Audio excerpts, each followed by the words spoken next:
Wprowadziliście się do nowego domu i od samego początku czujecie, że coś jest w nim nie tak?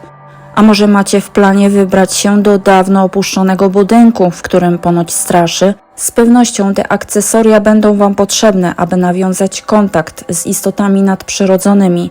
Odniesiecie z nimi sukces i nawiążecie kontakt z bytami zamieszkującymi ten niematerialny świat. Chcecie wiedzieć, bez czego nie powinniście się wybierać do nawiedzonego miejsca? To koniecznie musicie obejrzeć dzisiejszy odcinek. Zapraszam serdecznie do oglądania.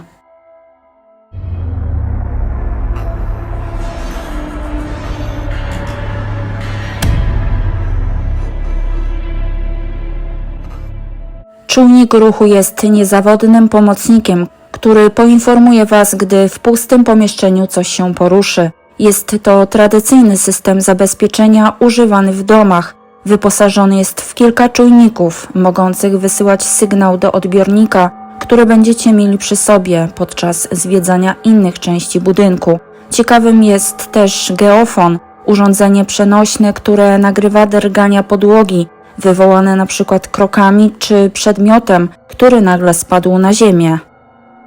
Zwykły termometr mierzy nam temperaturę ciała, ale tym na podczerwień można skierować na dowolny obiekt albo pomieszczenie, a następnie użyć lasera, aby bezpośrednio zmierzyć jego temperaturę. Na pewno wiecie, że zjawisku występowania ducha towarzyszy nagłe ochłodzenie lub niewyjaśnione zimno w pomieszczeniach, gdzie nie ma żadnego naturalnego zimna. To dlatego tropiciele zjawisk paranormalnych w swoim podstawowym zestawie mają właśnie takie termometry na podczerwień. Te wyraźnie pokażą im, gdzie temperatura znacznie różni się od otoczenia. Najmocniejsze takie urządzenia mają zakres temperatur od -50 stopni Celsjusza do piekielnych 320 stopni Celsjusza. Nocne wyprawy nie odbędą się bez aparatu, który może wychwycić to, co na pewno umknie naszemu wzrokowi. Zdjęcia bardzo mogą pomóc w rozpoznaniu ducha. Zawsze dobrze jest wykonać jak najwięcej zdjęć, ponieważ nigdy nie wiadomo, co przy późniejszym przeglądaniu ukażą. Przydatna jest również kamera, która dodatkowo może nagrywać dźwięki takie jak skrzypienie podłogi, trzaskanie drzwi, pukanie w ściany czy inne niepokojące hałasy. EVP, czyli fenomen elektronicznego głosu, służy do nagrywania głosów lub dźwięków niewiadomego pochodzenia. Według niektórych teorii to coś niewidzialnego przemawia do nas, często w niezrozumiałym języku, ale ewidentnie stara się nam przekazać jakieś informacje. Sceptycy uważają, że EVP przechwytuje urywki fal radiowych, nagrań i różnych wiadomości krążących po eterze. Czasami jednak wystarczy zwykły dyktafon. Oczywiście im lepszy, tym więcej dźwięków nagra.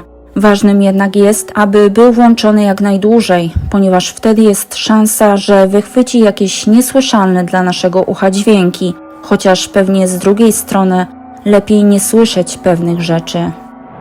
To prosty odpowiednik słynnej tablicy Ouija, za pomocą której zmarli rzekomo mogą się z nami skontaktować. Łowcy duchów zazwyczaj są w ciągłym ruchu, dlatego potrzebują znacznie prostszego i szybszego komunikatora i właśnie to urządzenie im w tym pomoże, które po zadaniu pytania natychmiast udzieli nam pozytywnej albo negatywnej odpowiedzi. Może zaświecić się zielone lub czerwone światełko. Inne typy urządzenia reagują wciśnięciem lub wyskoczeniem przycisku odpowiedzi.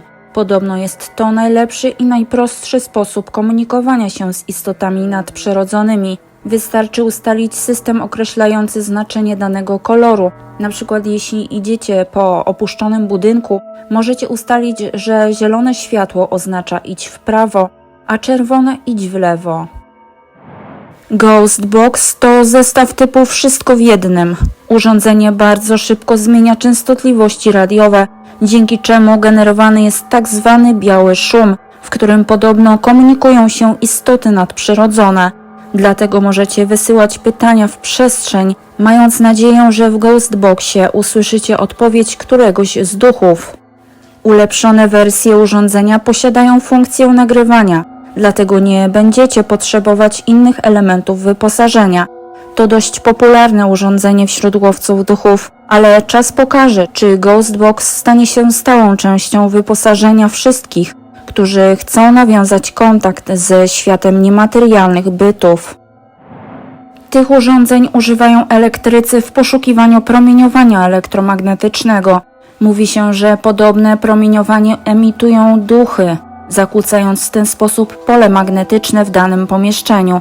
Podobne anomalie mogą wykrywać detektory oraz naprowadzić na dokładniejsze zbadanie tego konkretnego miejsca. Warto pamiętać, że pole elektromagnetyczne może zakłócać sen.